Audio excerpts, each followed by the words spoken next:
Masters.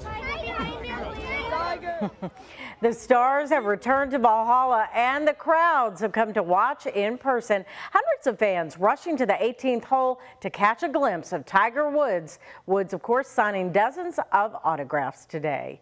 From the iconic Tiger Woods to Louisville's own Justin Thomas, the pros were getting their practice in ahead of the PGA Championship this week. Thanks for joining us. I'm Connie Leonard in for Doug tonight. And I'm Shay McAllister. Golfers and fans will be walking all over the course before championship rounds start on Thursday. By day's end, officials estimate 15,000 people were at the course today. Our team is bringing you full coverage all week long. Sports director Ken Spencer caught up with the family of Justin Thomas. He's the Oldham County native, of course. But first, we start with Isaiah Kim Martinez, who was following those crowds. Isaiah, have things been smooth today at the course? Well, Shay, Connie, you mentioned the crowds. It's pretty easy to see who they're following and when they're following certain people, because for Tiger Woods this morning, it was very clear where he was. We saw some big crowds there. I want to show you kind of what we're looking at here at Valhalla. This is actually the 13th fairway. Pretty much folks are passing along pretty easily today. That's the beauty of the first practice round, is really folks get a more intimate look. It's not quite as packed.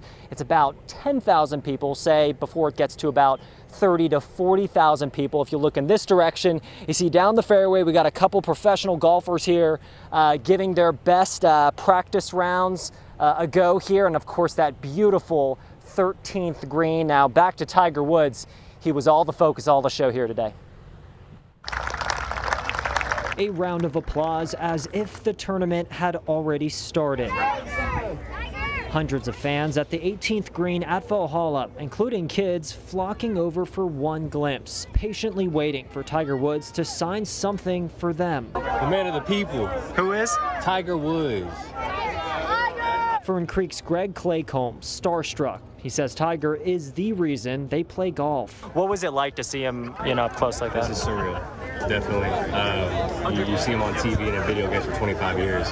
You don't know what it's like when he's 10 feet away. Not far away, one of these young men. We're looking at a signed Tiger Woods hat. Lucky enough to get a signature. My hands are shaking a little bit. It's crazy. Like the adrenaline rush. It's who so many came to see. 10 feet from him, surreal. Aaron Smith and daughter McKenna Smith from Bardstown. She's been giddy all morning the whole way out here, ready to, especially when she heard Tiger was coming around the corner, she had to get a picture of Tiger. That was the most crowd that we've had so far. Even PGA Championship volunteer Brenda Beckham, a huge golfer herself, taking in the moment. And it's Tiger. I mean, he's a legend. So.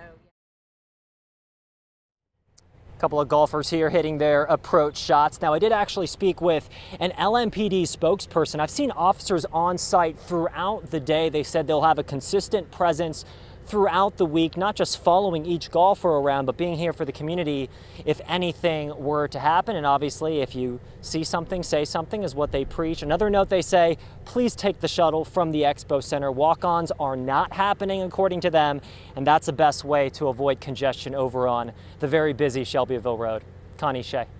All right, Isaiah, thanks so much for the update. Well, the family of Justin Thomas has seen him hoist the Wanamaker Trophy before, of course, when he won the 2017 and 2022 PGA Championship. Yep, but for the Thomas family, the site would mean so much more here in their hometown. Kent Spencer caught up with them ahead of the tournament today. And Kent, are they excited or nervous to see Justin play in this major, of course, at the hometown course? You know what? I would say a little bit of both. After playing in Charlotte this past week, Justin Thomas arrived on the practice range around 1:30 this afternoon. For Justin, this isn't just a homecoming for him. It's also a return to the area for his parents. For Mike and Janny Thomas, this week is a dream come true.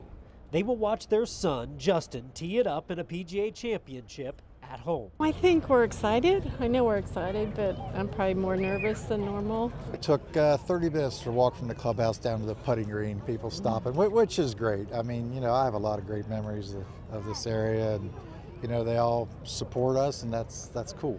Janny was the one who used to drive Justin around at all those junior tournaments when he was growing up. And when we got here this morning, the first thing I thought about is the other PGA Championships and the Ryder Cup.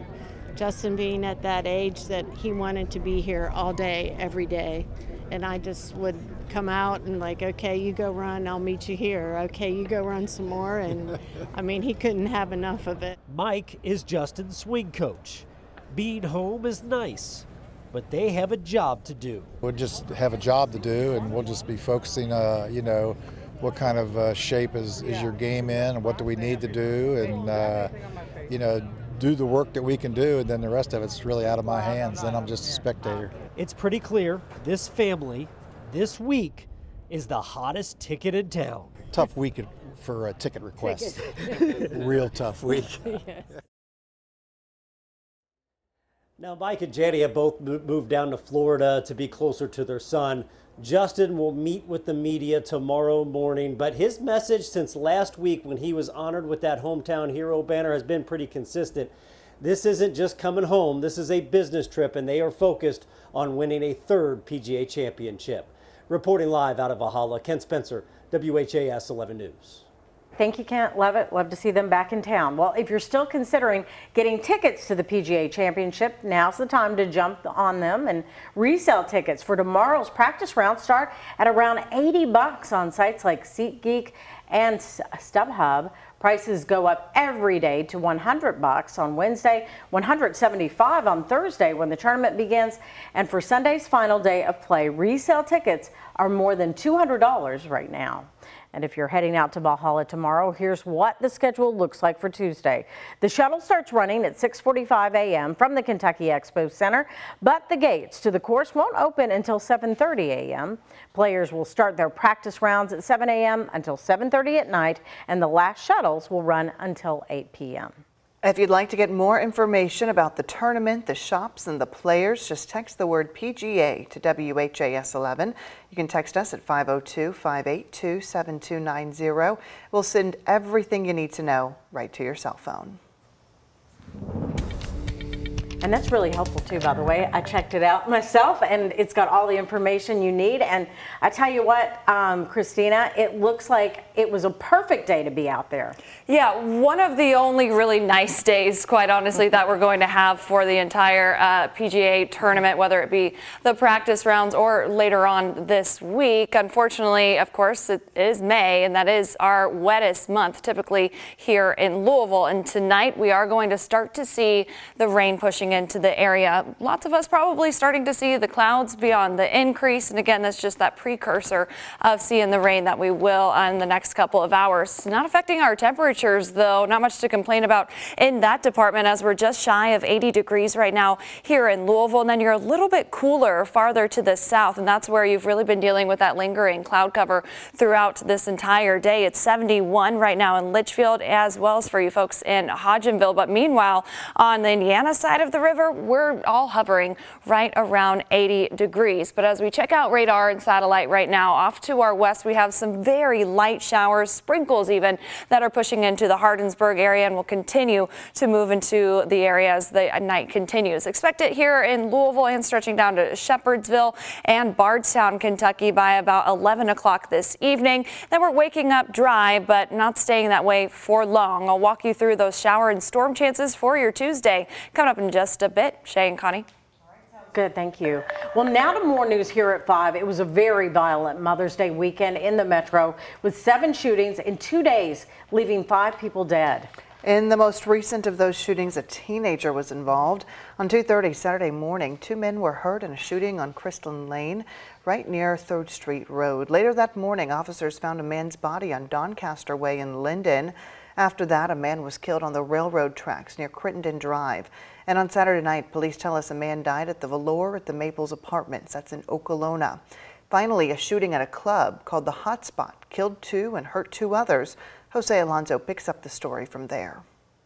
Shots rang across multiple Louisville neighborhoods this weekend. On Saturday night, over in Okolona, LMPD found a man shot and killed in an apartment complex.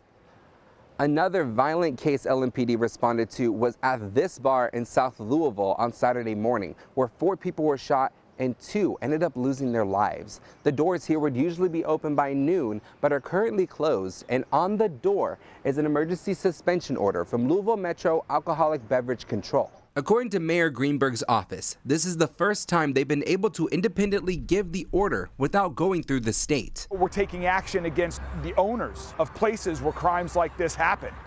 Metro Council recently enacted a new ordinance that provided our administration with new tools to crack down on folks that have ABC licenses that are not acting accordingly. LMPD says the shooting occurred at 5 a.m., an hour after the bar should have been closed. When owners take advantage, when they are negligent in their responsibilities, we are going to take action. In another police investigation in Beachmont, at the intersection of Almond and Louisville Avenue, a body was found with bullet wounds along the railroad tracks. I kind of, started thinking about our safety in the area. I don't know if the shooting actually happened here or the body would just drop. Rick Hernandez works in the area and says he's seen drug use and campsites, but never a violent attack. Here lately, it sounds like it's a more common thing when you turn on the news. You're hearing about the violence. Officials confirmed gun violence started Friday night when a woman was shot on Thornberry Avenue. It's all over Louisville. It doesn't seem like it's just pertained to one area anymore. Silence does not help with safety. We need people to speak up. There are people who know what happened and we're asking for help. As of Monday, police have not made any arrest. In Louisville, Jose Alonso, WHAS11 on your side. And as you just heard, police need everyone's help in solving these violent cases. If you do have any information about any of these weekend shootings, you can call their anonymous tip line at 574-LMPD. And we now know the name of one of the men killed inside the Hotspot Club that we just heard about early Saturday morning. LMPD says when they got to the club, they found 3 people who had been shot. Again, 2 men and a woman. One of the men died at the scene. He has now been identified as 26-year-old Aaron Anderson. The other person died at the hospital. And later on Saturday, a 3rd man came to the hospital saying he was also hurt in that shooting. The man and the woman are both still in the hospital. He's stable, but the woman's condition is serious. LMPD's homicide unit is investigating and has no suspect. One more time, anyone with information urged to call 574-LMPD. Louisville Metro Police have released the names of the officers involved in a shooting in PRP over the weekend. Officers Christine Silk, Noah Sheets, and Bailey Sigris saw a man armed with a knife. Police say they tried to get that man to drop the knife but couldn't stop him from coming toward them. 3 officers opened fire, hitting him multiple times. LMPD says the officers offered aid until he was taken to the hospital. He later died at the hospital from those injuries. We are expecting to see body-worn camera video from this incident in the next 10 days.